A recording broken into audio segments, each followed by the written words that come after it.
औज़ुबिल्लाहिमिनश्शैतानिर्रजीम बिस्मिल्लाहिर्रहमानिर्रहीम। Dear viewers, अस्सलाम वालेकुम। मुझे अभी थोड़ी देर पहले पता चला है कि एक असाइनमेंट काफ़ी सारे स्टूडेंट्स की थी, कंज्यूमर बैंकिंग बी एन के 603। ऑल्दो इसकी जो लास्ट डेट है वो तो गुजर चुकी है, लेकिन आप अब क्या कर सकते हैं कि आपको ग्रेस पीरियड मिलता है हर असाइनमेंट में, ठीक है। उन लोगों के लिए कि जिनका इलेक्ट्रिसिटी का इशू हो या किसी भी रीज़न की वजह से अगर वो असाइनमेंट सबमिट ना करवा सके हों, तो आपने नोट किया होगा कि आपको 24 आवर्स का एक्स्ट्रा जो है वो टाइम मिलता है। सो सबसे पहले तो मैं उन स्टूडेंट से सॉरी करना चाहता हूँ कि जिन्होंने असाइनमेंट जो है वो कल की डेट में सबमिट करवा दी है। आई एम सॉरी कि दरअसल इतनी सारी असाइनमेंट्स थी कि मैं ये असाइनमेंट नहीं बना सका। तो कल बहुत सारे मैसेजेस आ रहे थे मुझे बी एन के 603 को लेके, तो फिर जिन लोगों ने सबमिट नहीं करवाई है तो उनके पास चांस है कि वो फिर इस वीडियो को देख के ना सबमिट करवा सकते हैं। तो जल्दी से स्टार्ट करते हैं। अच्छा, केस स्टडी ये है जी कि एक कस्टमर है मिस्टर इम्तियाज़, जो कि एक नॉर्मल ट्रांजैक्शन करने के लिए एक बैंक में जाता है, ठीक है। उसने एटीएम से पैसे विदड्रॉ करवाने होते हैं और प्लान उसका ये होता है कि उसने 5000 रुपीज़ विदड्रॉ करवाने हैं, लेकिन विदड्रॉ करवा चुकता है तो फिर उसको पता चलता है कि उसके अकाउंट से 15,000 rupees without any reason deduct कर लिए गए हैं, ठीक है। देख के बड़ा हैरान हो जाता है, परेशान भी हो जाता है। सबसे पहले तो बैंक के पास जाता है, उससे कहता है यार कि ये आपने क्यों ना मेरे अकाउंट से 15,000 रुपीज़ डिडक्ट किए हैं।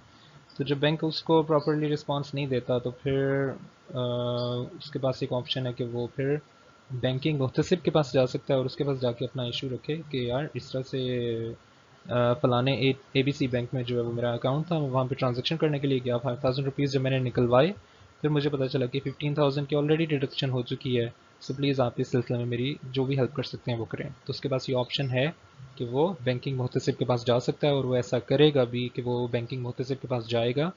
आपसे असाइनमेंट में डिमांड किया गया है कि आप लोगों ने बताना है कि वो कौन से स्टेप्स हैं कि जो बैंकिंग मुहतसिब फॉलो करेगा, कि फिर उसके बाद से इसकी कंप्लेंट जो है वो रिजॉल्व हो जाएगी। ओके, सो जल्दी से स्टार्ट करते हैं। सबसे पहले आपको ये पता होना चाहिए कि जी किस ऑर्डिनेंस के थ्रू हम लोग जो है वो बैंकिंग मुहतसिब के साथ कांटेक्ट कर सकते हैं। तो हमें लॉ इजाज़त देता है बेसिकली, एक ऑर्डिनेंस है जी बैंकिंग रिकवरी ऑर्डिनेंस 1962 का, उसका सेक्शन 82D है।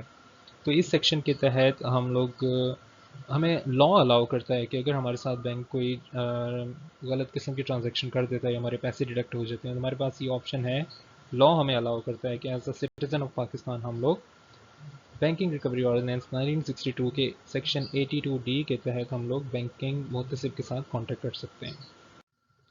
जी, तो ये कुछ स्टेप्स हैं जी जो आपके सामने मैंने मेंशन किए हैं कि इन स्टेप्स को फॉलो करते हुए आप अपनी कंप्लेंट जो है वो बैंकिंग मुहतसिब के सामने रख सकते हैं। पहला जो स्टेप है वो है जी कि सबसे पहले तो आप उस पर्टिकुलर बैंक के पास जाएं कि जिसके साथ आपने ट्रांजैक्शन की थी, ठीक है, ताकि आपको बैंकिंग मुहतसिब के पास जाना ही ना पड़े। क्योंकि कभी कभी क्या होता है कि बैंक्स खुद ही जो है ना इशू रिजॉल्व कर देते हैं। तो सबसे पहला काम आप ये करें कि आप उसी ब्रांच में जाएं ना, और उनके पास जाकर उनको बोलें कि इस तरह से मैं एटीएम में पैसे निकलवाने आया था और मेरे साथ ये इशू हो गया है, तो आप काइंडली इसको रिजॉल्व करें। तो सबसे पहले तो बैंक को अगर देखना चाहिए कि ऑथेंटिक अगर जेन्युइन केस है तो फिर तो उसको वहीं पे सॉल्व कर देना चाहिए, ठीक है, ताकि आपको मुहतसिब के पास जाने की ज़रूरत ही ना पड़े। लेकिन कभी कभी क्या होगा कि बैंक आपको प्रॉपर्ली रिस्पॉन्स नहीं करेगा, ठीक है। तो अगर ना करे तो फिर आप स्टेप नंबर 2 जो भी मैं आपके सामने पेश करूँगा, फिर आप वो जो है वो फॉलो कर सकते हैं। ओके, स्टेप नंबर 2 पे चलते हैं जी कि अगर तो बैंक आपको पॉजिटिव रिस्पॉन्स नहीं देता तो फिर आपके पास मैं आपको बता देता हूँ कि 45 डेज़ का जो है वो टाइम है। 45 डेज़ के अंदर अंदर फिर आपने बैंकिंग मुहतसिब के साथ जो है वो कांटेक्ट करना है। उनको बताएं कि जी 45 डेज़ से पहले पहले मैं आपके पास आ गया हूँ, आज से कुछ ही दिन पहले मेरे साथ ये इशू हुआ है। तो आप जो है वो इसके इशू को काइंडली जो है वो देखें और जो भी रिस्पॉन्सिबल है तो उसके खिलाफ आप एक्शन लें।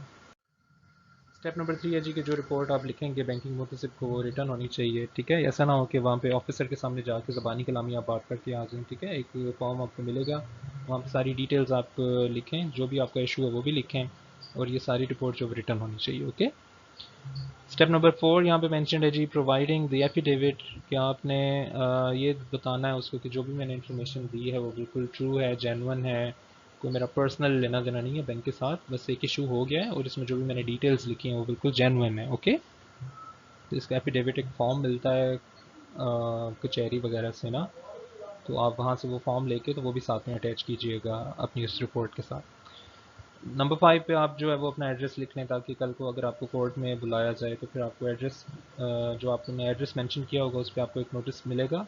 वो नोटिस आपको जब मिले तो फिर आप जो है वो अपने केस की हियरिंग के लिए कोर्ट जा सकते हैं। ठीक है, तो अच्छा सा अपना जो प्रेजेंट एड्रेस है वो आपने लिख देना है। ओके।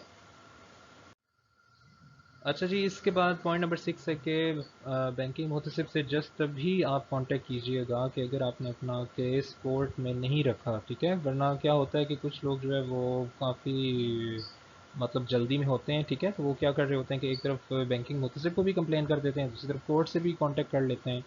तो जब बैंकिंग मुहतसिब को पता चलेगा कि आपने जो है वो कोर्ट से भी कांटेक्ट किया हुआ है, तो फिर ऐसा केस जो है वो बैंकिंग मुहतसिब नहीं सुनता। ठीक है, तो फिर आपको एट अ टाइम एक ही जो है वो बंदे से कांटेक्ट करना है, या तो आप बैंकिंग मुहतसिब से कांटेक्ट कर लें या तो आप कोर्ट से हेल्प ले लें। तो आपने बिल्कुल माइंड में रखना है कि ऐसा ना हो कि आपने कोर्ट से भी कांटेक्ट किया हो और आपने बैंकिंग मुहतसिब से भी कांटेक्ट किया हो। जब बैंकिंग मुहतसिब को पता चलेगा कि आपका केस ऑलरेडी कोर्ट में चल रहा है तो वो आपकी कोई हेल्प नहीं करेगा। Okay. So last and final stage जो इसमें इन्वॉल्व हुआ है डिसीजन के, फिर जब सारा कुछ बैंकिंग मुतसिब देख लेगा तो फिर एक ना एक जो पार्टी है वो गिल्टी होगी। अगर तो बैंक गिल्टी हुआ तो बैंकिंग मुतसिब फिर उसको बोलेगा कि यार आपने इस तरह से गलत 15,000 डिडक्ट किए हैं, तो आपको मैं ऑर्डर देता हूँ कि आप जल्दी से जल्दी इस इशू को रिजॉल्व करें और अपने उस कस्टमर को 15,000 वापस करें। So this is it. एक इंतहाई बेसिक किस्म की, इंतहाई आसान किस्म की असाइनमेंट है। So again I want to say sorry to those students कि जिन्होंने अपनी असाइनमेंट सबमिट करवा दी है। जो लोग रह गए हैं जिनके पास 24 आवर्स का पीरियड है वो उसको बेल कर सकते हैं। ठीक है, सो आप जल्दी जल्दी इस असाइनमेंट को देख लें।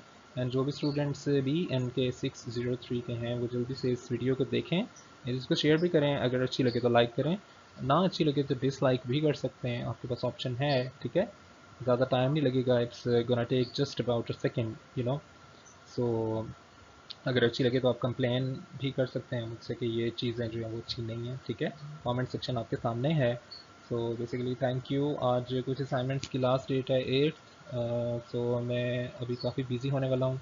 सो इंशाल्लाह मिलते हैं नेक्स्ट वीडियो के साथ। तब तक अपना ख्याल रखिएगा, काफ़ी गर्मी चल रही है, काफ़ी अपना ख्याल रखिएगा। Okay, so I hope so कि सब कुछ ठीक चले। अपना ख्याल रखिएगा। Take care. अल्लाह हाफिज़।